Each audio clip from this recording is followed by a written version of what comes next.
Študenti za študente. Dobrodošli na našem podcastu Študenti za študente. V sodelovanju z Univerzo v Ljubljani skupaj z vami in za vas ustvarjamo vsebine, ki so namenjene povezovanju in izmenjavi mnenj med nami, študenti. Tokrat pa imamo prav posebno čast, saj bo z nami o trenutnih razmerah na področju Univerze v Ljubljani spregovoril rektor univerze, profesor dr. Igor Papič. Lepo pozdravljeni. Lepo pozdravljeni in hvala za povabilo. Dr. Papič, zdaj vaš podpis bo krasil mnoga naša diplomska dela oziroma potrdila o dokončanju študija. Kot drugi najmlajši rektor v zgodovini Univerze v Ljubljani ste bili izvoljeni za mandatno obdobje od 1. oktobra 2017 do 30. septembra 2021. Poleg tega ste tudi redni profesor na Fakulteti za elektrotehniko, predstojnik laboratorija za električna omrežja in nosilec številnih domačih, pa tudi drugih mednarodnih razvojno-raziskovalnih projektov. Nam lahko poveste še kaj več o sebi? Mogoče je to, kar ste navedli. Koliko sem star bil pri imenovanju, tega nisem nikoli preveril, če pravite, da sem drugi najmlajši, najbrž drži. Gotovo drži tudi to, da podpišem dejansko vsako diplomsko listino naših študentov in to počnem namenoma. Vem, da bi se dalo to tudi kako drugače urejati. In če človek lastnoročno podpiše vsako diplomo, dejansko dobi pravi občutek o pomenu velikosti naše univerze. In to mi je vsekakor, ne vem, sprašujejo me, če je to naporno, ne, to je eno najprijetnejših opravil, ki jih imam. Moram pa reči, da je precej diplom na leto. Glede drugih stvari, mogoče vedno se nekako izpostavlja to vprašanje mojih, če lahko rečem, mehkih veščin, ne, kot tehnik, kako komuniciram z družboslovci, strokovnjaki na področju humanistike in tako dalje. V določenih intervjujih je bilo tudi izpostavljeno mogoče neko moje potencialno zanimanje za psihologijo, filozofijo, sociologijo. Jaz se ne bi želel preveč strokovno opredeljevati do teh pojmov, sem seveda čisti laik na teh področjih.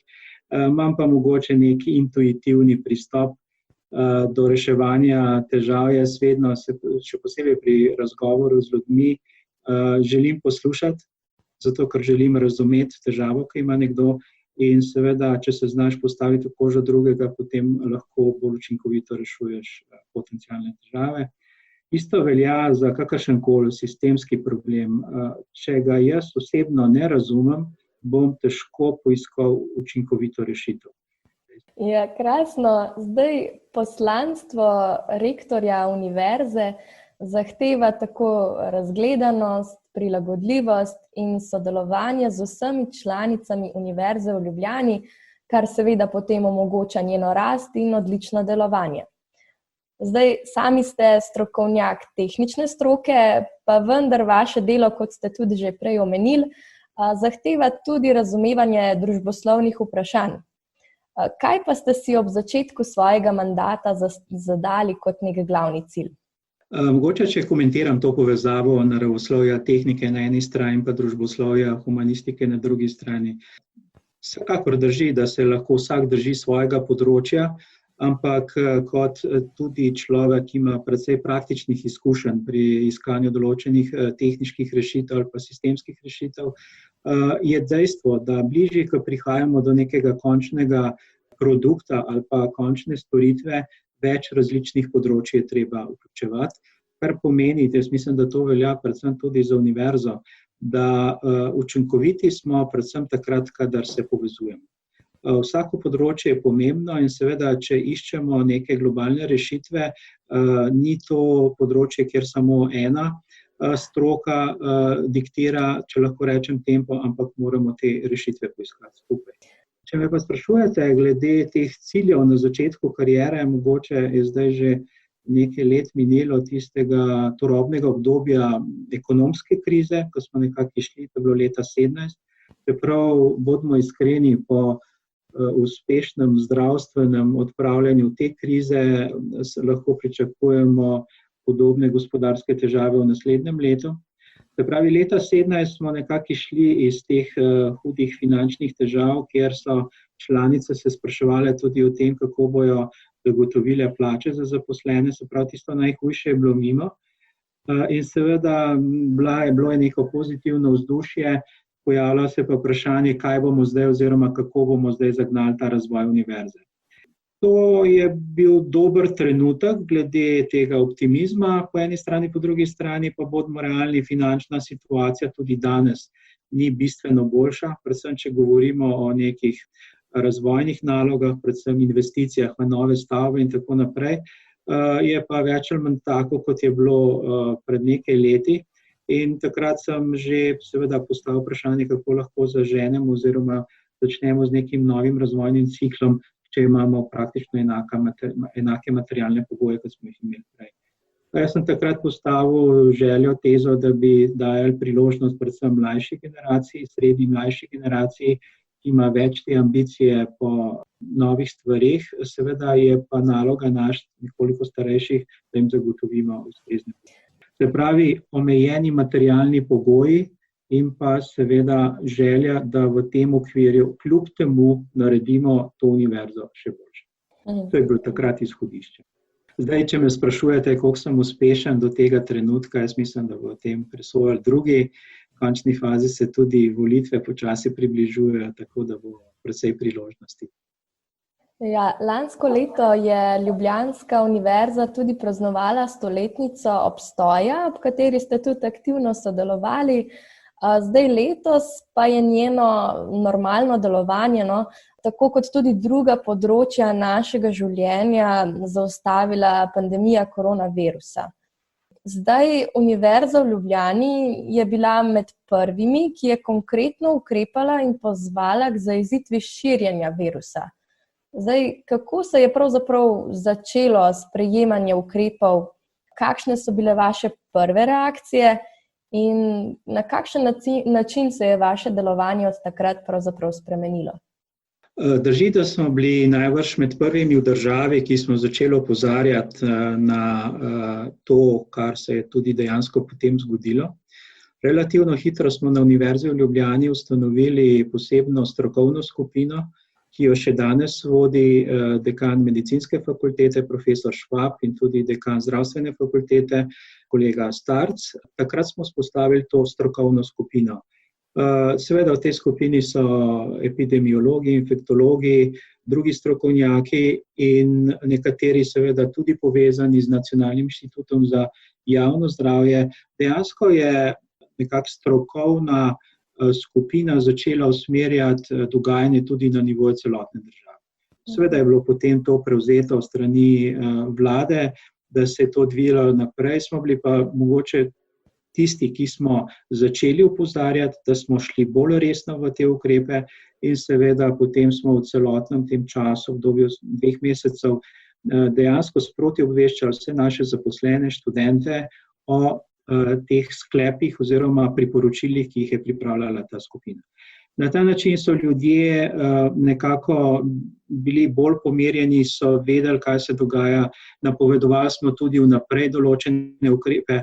Recimo to, kar se dejansko se začenja danes izvajati, se pravi 18. maja na univerzi, kjer dopuščamo, da se nam bojo počasi vračali lahko študente na fakultete, to smo mi napovedali 15. aprila.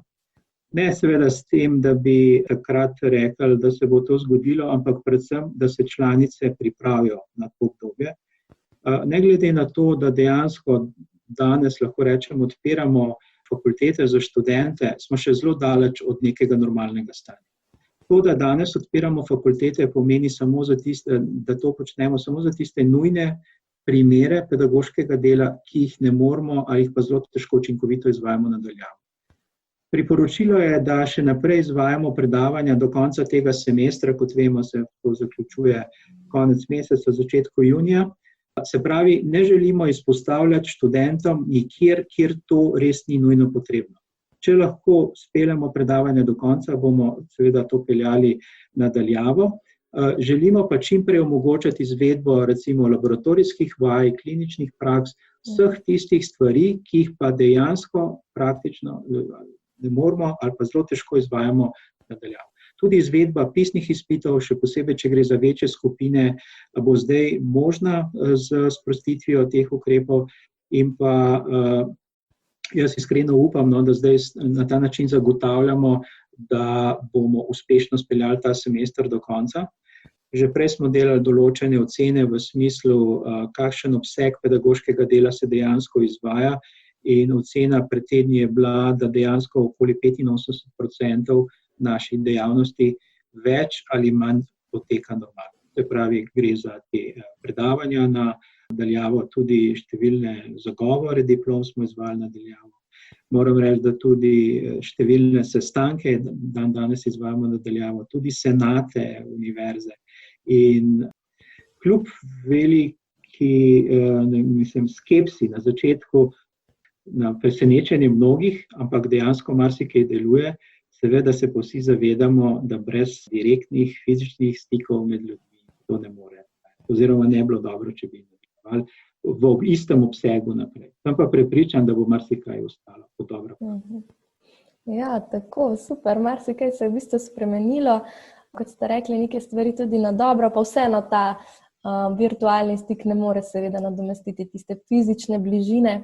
Kaj pa vas je vseeno tako osebno najbolj presenetilo, ko ste sprejemali vse ukrepe in se soočali s celotno pandemijo?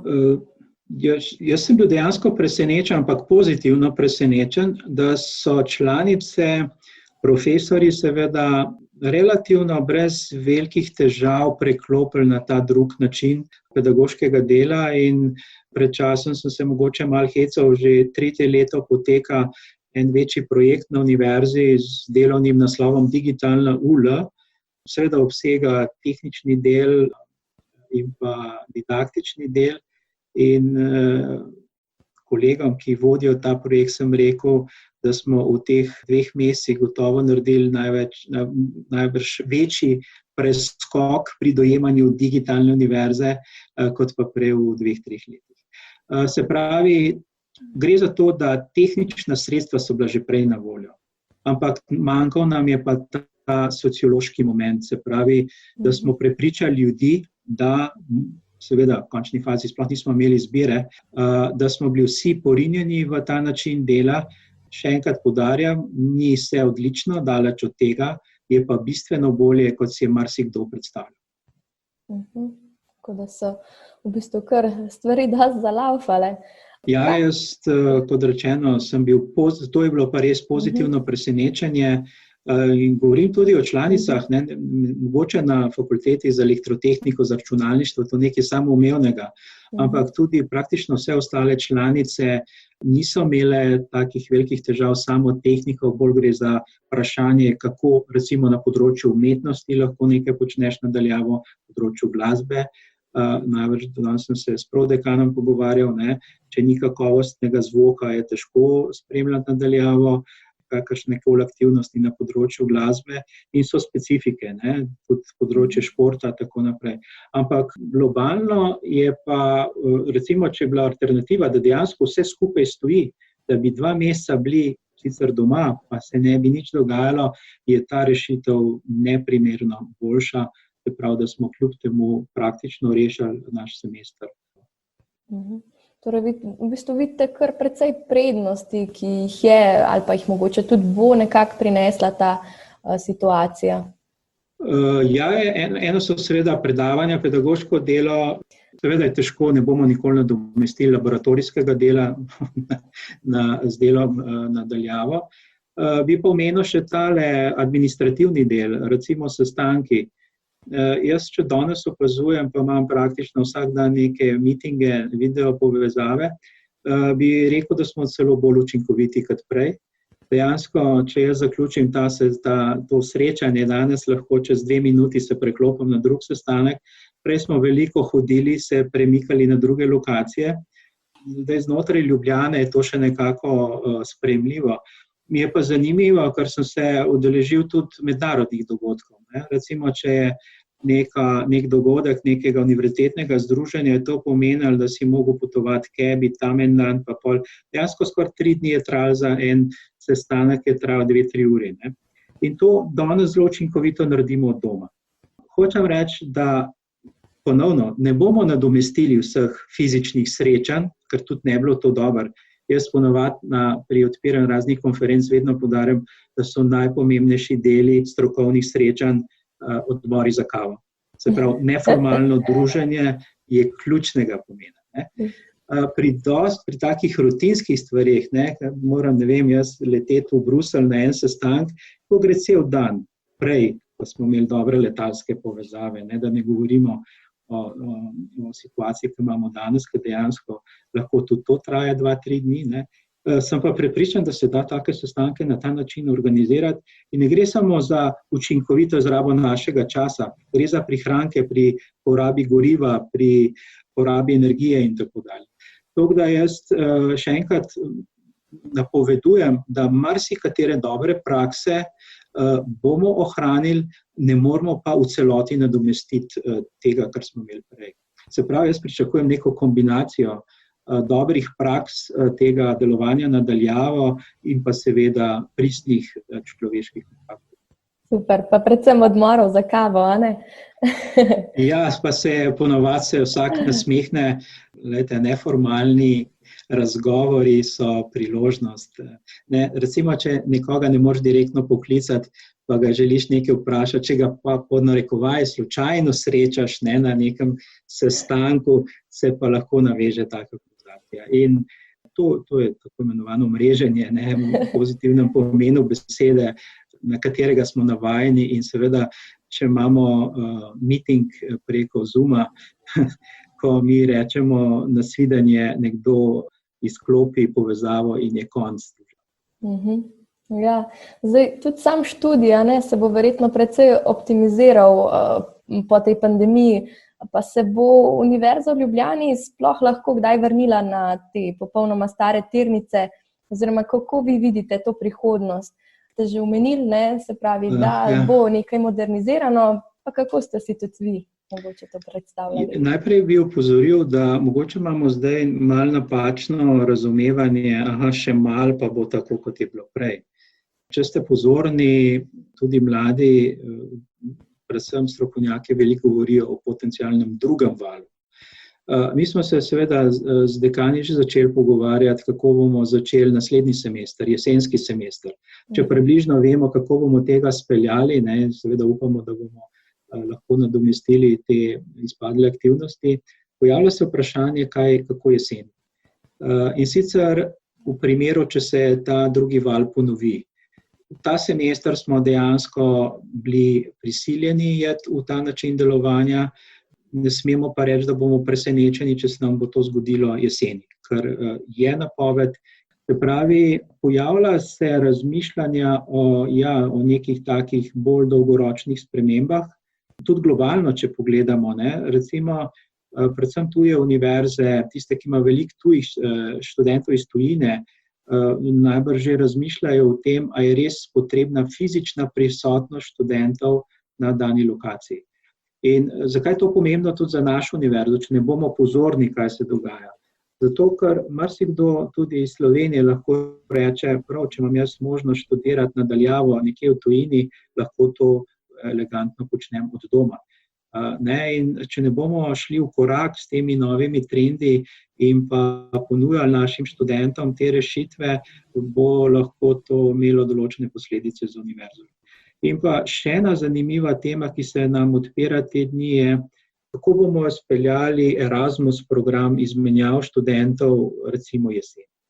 Določene univerze so nam že sporočile, da zapirajo ta program za jesenski semester, druge univerze ga ponujajo na razdaljo, na daljavo in po drugi strani pa poznamo tudi težnje, da bi čim več študentov vključili v to mednarodno izmenjavo in se pojavi tako imenovana virtualna mobilnost. In s to izkušnjo, da se da marsikaj narediti na daljavo, prihajamo en nov moment, kjer recimo bomo spet kombinacije iskali, da tudi študenti, ki bodo iz tujine prišli, bodo mogoče 2 meseca poslušali od doma predavanje, potem bojo pa samo za 1 mesec prišli pa upravili tiste obveznosti, ki so potrebne na fakulteti in pa seveda, da doživijo tisti direktni fizični kontakt z okoljem in pa z našimi študenti.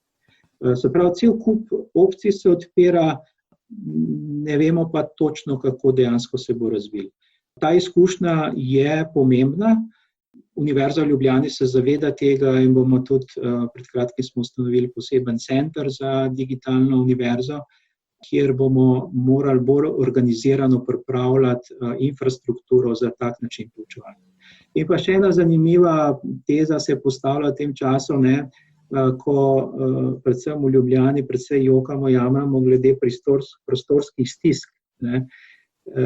Se dejansko pojavi vprašanje, zakaj morajo študenti vsak dan priti na fakulteto, se drenjati v predavalnicah. Včeraj sem slišal eno zadevo, ko so študenti komentirali, kako elegantno je, ko se zjutraj lahko v pidžami usedeš pred računalnik in poslušaš predavanje. Mama ti pa kavo prinese. Tako da so zanimive izkušnje. Strinjam se tudi s tistimi, ki nas zdaj opozarjajo, da se moramo paziti te digitalizacije in pa stikov samo na razdaljo. Kot rečeno, očitno bomo iskali rešitve kot neko kombinacijo enega in drugega. Ja, zagotovo bo potrebno kar precej prilagajanja. Kaj pa je v bistvu tudi vam v tem času najbolj pomembno? Glede na vse te zgodbe, ki se odvijajo zadnji mesec, 2, je seveda moja glavna skrb, kako učinkovito pripeljati ta semester do konca. Rekel sem, da sem pozitivno presenečen, da smo večji del uspeli reševati prej, ko smo morali delati od doma. In zdaj seveda pričakujemo, da bomo ta manjkajoči del, predvsem ta praktični del, vaje, laboratorije, prakse, uspešno izvedli, mogoče nekako v podaljšku tega semestra. In pa seveda pomembno je tudi učinkovito zaključevanje, preverjanje znanja, izvedba izpitov. Tukaj je tudi načeloma priporočilo, da velike izpite, kjer so velike skupine, seveda poskušamo organizirati na fakultetah. Tukaj moramo izdelati posebne protokole. Ni samo to, koliko narazen sedijo študentje. Gre predvsem za logistiko, kako se vstopa v prostor, kako se izstopa iz prostora. Ker v trenutku tudi, recimo, ko končaš z izpitom, se nekako sprostiš in podzavestno pristopiš k nekomu. Treba paziti, kako bomo zagotavljali ta normalni potek, da ne bo prihajalo do neposrednih kontaktov. In imamo zdaj možnost, moramo biti pa seveda še vedno pozorni na to, da primarno zdravstveno zaščitimo naše študente in pa seveda vse zaposlene sodelavce, ki so potrebni za normalno delovanje. Glavna skrb je, da rešimo semester. Sem prepričan, da to brez težav lahko speljemo. Ja, zagotovo je bilo zelo uspešno. Kako pa tudi vi osebno doživljate odziv celotne naše družbe na omejitve in na pandemijo nasploh? Mogoče komentar tega, da glede na rezultate smo očitno na nivoju države bili smo relativno ali pa zelo uspešni v primerjavi z drugimi državami. Me pa žalosti, da kot državljani te države vedno iščemo nekaj negativnega in si bojimo priznati, da smo tudi skupaj kaj dobrega naredili. Pomembno je, da so te ukrepi bili učinkovito speljani, omenila sva že prej, tudi s pomočjo Univerze v Ljubljani. Izkoriščam to priložnost, da še enkrat izpostavim številne naše študente, predvsem študente medicine, ki so prostovoljno opravili številne ure v svetovalnih centrih, informacijskih centrih. Številni naši prostovoljci, študenti so dejansko bili direktno izpostavljeni, so delali v domovih za ostarele kot prostovoljci. In moram reči, da je to izredno pomembna izkušnja. In kaj pa tudi vi mislite, da bi se moral vsak od nas in morda tudi družba v celoti naučiti iz te izkušnje? Jaz mislim, da vsaka taka resna krizna situacija je priložnost, da se zamislimo nad preprostim dejstvom. Nič ni samoumevnega. Nič ni tako dobro po eni strani, da ne bi moglo biti še boljše, to vedno nekako je samoumevno stremimo k temu. Je pa taka zgodba pomembna tudi v drugo smer. ne smemo si predstavljati, da bo vedno vse v redu. In človek, ki kdaj v življenju doživi tudi take zgodbe, zna potem tudi v normalnih razmerah bolj racionalno reagirati in se bolj korektno obnašati do ljudi. Se pravi, naučimo se lahko tega, da smo lahko zadovoljni glede tega, kar imamo, in da se moramo skupaj truditi, da taki dogodki ne puščajo prevelikih posledic. Bi morda za konec želeli še kaj sporočiti tudi vsem študentkam in študentom univerze, ki nas poslušajo? Vsekakor v povezavi s tistim, kar sem že prej rekel, želim seveda uspešen zaključek tega semestra in pa iskreno upam, da to ne bo preveč pokvarilo vaše motivacije pri študiju. Mi se trudimo, da bi imeli čim boljše pogoje za uspešen zaključek študija. Vem, da ni vse enako, kot bi bilo v normalnih razmerah, ampak sem pa prepričan, da je še vedno relativno dobro in da, če se vsi skupaj potrudimo, študenti po eni strani, da se dobro pripravijo na izpite in pa profesori, da so tudi nekako sprejeli to dejstvo, da le nismo povsem normalnih razmerah, sem prepričan, da bomo skupaj uspešno peljali. In pa seveda zagotovili normalne in pa ustrezne pogoje, da se boste lahko uspešno vpisali jeseni. Ja, doktor Papič, najlepša hvala vam za vaš čas, za prijeten pogovor, za podano motivacijo nam študentom in seveda za podani pogled na trenutno problematiko. Vse dobro želim še naprej. Hvala tudi vam, hvala za povabilo in pa še enkrat uspešno delo.